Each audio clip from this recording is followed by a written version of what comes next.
Hey guys, welcome back to the channel. So glad to have you here joining us again. In today's video, you're going to enjoy the birds in the outdoor aviary having a feast at the feeder, enjoying this beautiful sunny spring day.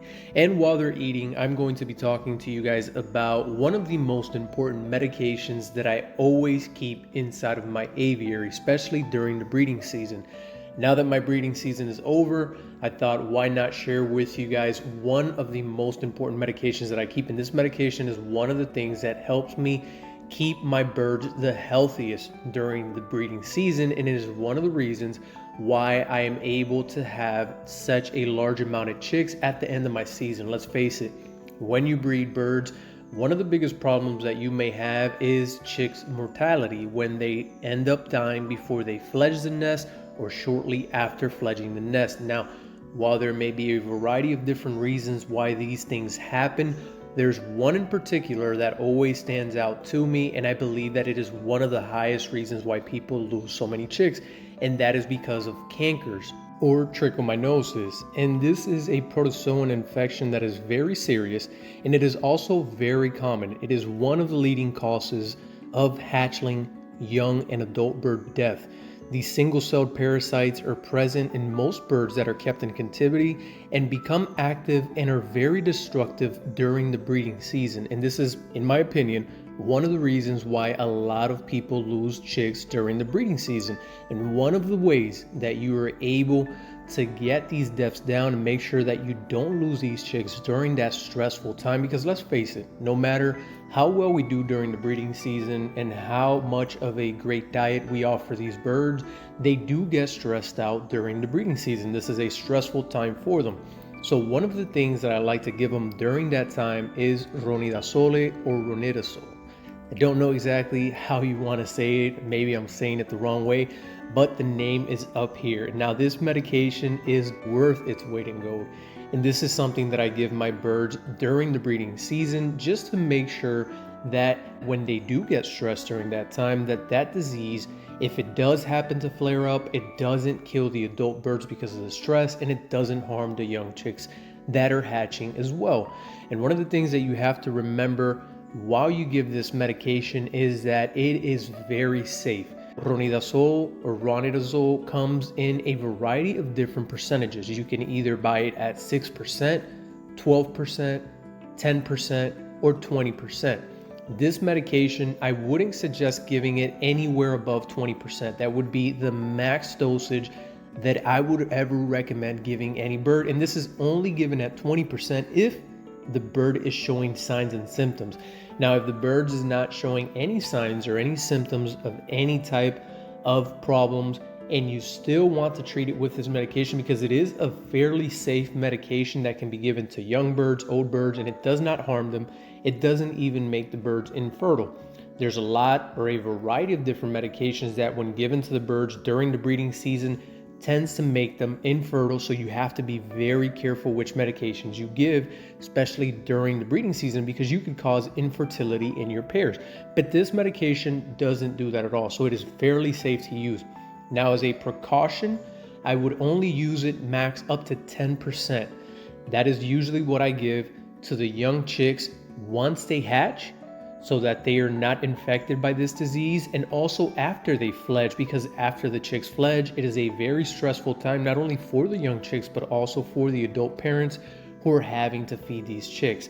So after they fledge, I also give them medication, and then once again, give it to them once I separate them from their parents, because again, this is another stressful moment where you take these chicks that are fully weaned, you take them away from the parents, and you put them in individual cages. And during this time, the chick could get stressed out and succumb to certain diseases. So this medication tends to help them out, because again, if they did catch this disease at one point or another, it could flare up. And then this is when you end up losing some of them later on. Do you have to give this to them if they're not being fed by societies? Because let's face it, one of the biggest carriers of this protozoa infection are society finches.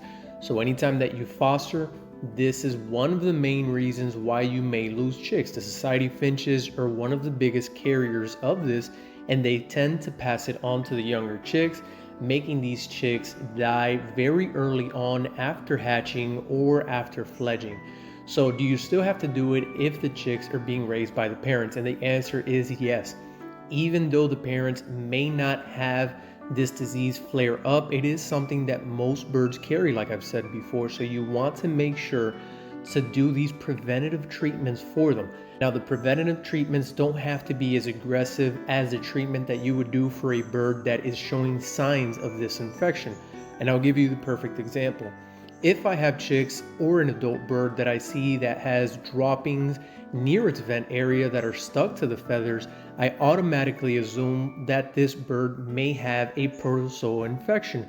So I am more likely to give this bird the full 7-day treatment of 20% of this medication. Now, if I have chicks in the nest and nobody is showing signs of this infection, I still give it as a preventative treatment, but only at 10%. See the difference? When you do it as a preventative, you want to only do it for only a couple of days, and max that I do as a preventative is for about 4 or 5 days max. And this is just a prevention, just making sure that during those key stressful moments in the bird's life, they don't succumb to this infection. Now, if they are showing signs, I do give it exactly how it says in the bottle, and I am able to sometimes give it at a higher dosage. Like I said, this medication comes anywhere from 6 to 20%. 20% being the strongest and most effective dosage for a bird that is already infected. So if they are showing the infection, give it at the highest dose at 20%.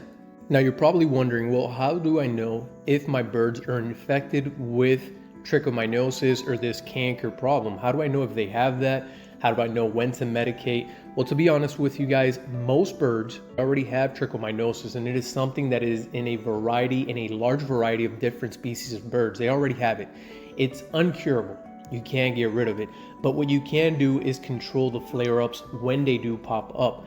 Now, like I said before, they usually pop up during very stressful times for the birds, whether that's during the molting, during the time where they're paired up to breed, during the time when chicks hatch, when chicks fledge, when chicks are weaned completely off the parents, and so on. So during these stressful key moments is when this disease might flare up. And this is why these is the perfect time to use this medication and give it to them. So what are the key signs and symptoms for this disease? Well, the main signs for this disease are watery or runny droppings in adult birds, which is a yellowish green color and at times contains undigested seeds. Also, dirty feathers around the bent bottoms. This is one of the biggest clues to let you know that your bird is infected with trichomoniasis or canker. Look at their vent. If the vent of the bird is dirty, if it has any type of poop stuck to the vent, then usually this is a for sure sign that you need to use this type of medication to help the bird out. Another very common symptom that I have seen in some of the birds that are infected with this trichomoniasis, canker, or protozoa infection is that they seem to gasp for air, and this is especially something that I've noticed in chicks that fledge the nest. You'll look at them from afar and they'll be a bit fluffed up and they'll be open mouth breathing where their beak is just going up and down, opening it. It seems like they're breathing through their mouth or they're gasping for air. And there's a lot of people that when they see this, they automatically jump and they think it's air sac mites. We have to treat for air sac mites. And that isn't always the case. So it is always best to try and start off with a medication that is not as aggressive as the medications that would be used for air sac mite. Let's face it, some of these medications, and I'm not going to name brands, I'm not going to name specific names, but you guys know which medications are used for air sac mites. They're very harsh on the birds, and if you over medicate, if you give too much, they could have extreme repercussions, including even causing some of your birds to die. So you have to be extremely careful when giving these medications. Now, are they effective when a bird does have air sac mites? Of course.